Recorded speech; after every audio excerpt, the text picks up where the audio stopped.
Hi there, Andrew Bell with you, coming today from this magnificent apartment here at Ephraim Island. Ephraim Island is an exclusive upmarket residential island right in the heart of the Broadwater, and one of only two islands that offer this unique lifestyle here on the Gold Coast. Located at Paradise Point, it's adjoining the beautiful restaurant and cafe precinct and definitely offers a unique lifestyle.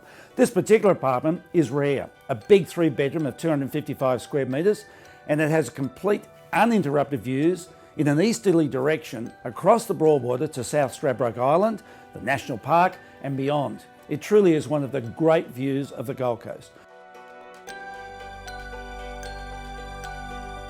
Today, we're having a really interesting look at the latest Australian Prudential Regulation Authority, better known as APRA's, June quarter data. It tells us a lot about what's happening in the real estate market at present and addresses some of the issues that have been touted in the media and amongst researchers lately.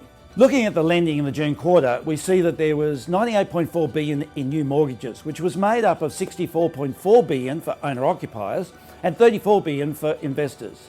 It was a record quarter, with the value of lending 20.7% higher over the quarter and 2.1% higher year on year. Over the quarter, the value of lending to owner-occupiers rose 15.2%, whilst investor lending jumped 32.5% to the highest level since June 2015. And I'll explain more about that in just a moment. Year on year, owner-occupiers lending, that is 16.2% higher, whilst investor lending is actually 16.9% lower.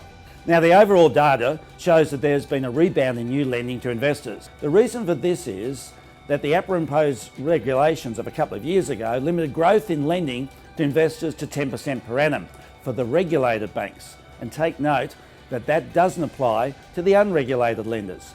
Banks worked hard in the early parts of the year to stay within these limits, and hence the slump in lending in the early part of this year.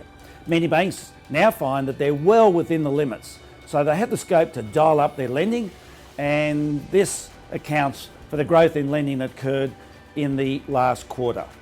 It's really important to note that whilst lending has lifted over the past quarter, the data is showing there is a more conservative approach to high loan-to-value ratios, better known as LVRs.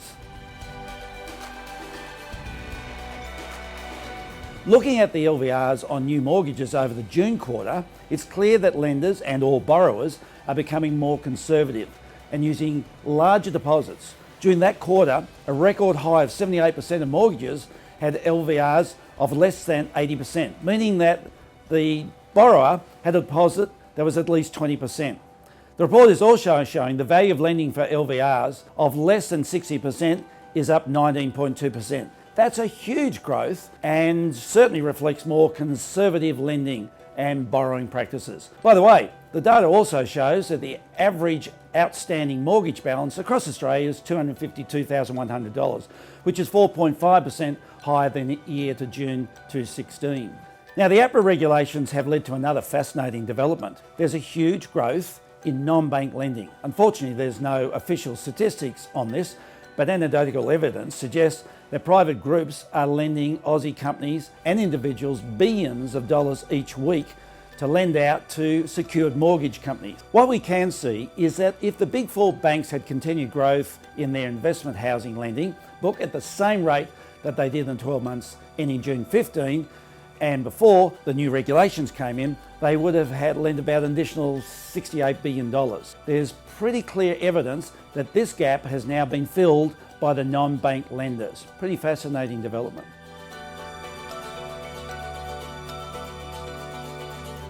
This drives home a point that I've made on a number of occasions recently. The big four banks have different drivers and shareholders that limit their flexibility in home lending. They're actually proving on so frequent occasion to be the most difficult institutions to borrow from. No surprise that in non-bank space, where there are over 100 plus lenders, that there is more frequently a much better lending criteria and, most important, better interest rates on offer.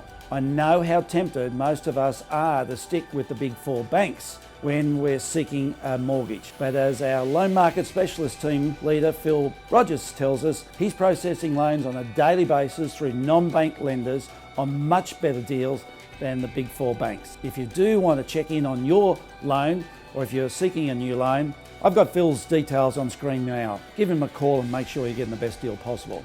Well, certainly an interesting data release, and it reflects the continued strong performance for real estate as the most preferred method of investment for so many people now, and certainly strong demand for owner-occupiers. Well, I hope you've enjoyed looking through apartment 27303 Ephraim Island. It truly is one of the great apartments on the Gold Coast. You've got to come and see it for yourself. If you'd like more details, contact Glenn Williams, our lead agent in the marketing of this magnificent apartment, and his details are on screens. He can send you a link to the video, a copy of the brochure, or any other information that you may require, such as open home times. Don't miss out on inspecting this. And don't forget to book your tickets, or indeed a table, to our upcoming V8 Supercar lunch on Thursday the 20th of October.